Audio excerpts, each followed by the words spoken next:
Fatos Nano, unë mendoj se përpënde një prej, dhe është, do të thoja, një prej politikanëve më të rëndësishëm shqiptar të periudhës së tranzicionit politik në Shqipëri, një figurë e rëndësishme, do të thoja me zë dhe figurë që transmeton dhe ide, që moderoi të majtën shqiptare në Shqipëri, dhe për këtë ka lënë një gjurmë të cilën besoj që të gjithë shqiptarët e kanë vërejtur. Personalisht e kam njohur nga afër, e kam pasur mik, kam qenë bashkëpunëtor me të,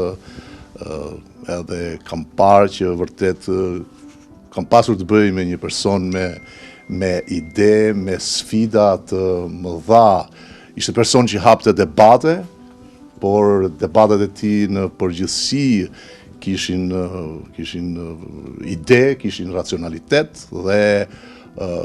ky ishte një telash ndoshta për të tjerët, sepse ai vërtet dinte të komunikonte, dinte të ngrinte ide dhe mendimet për të cilat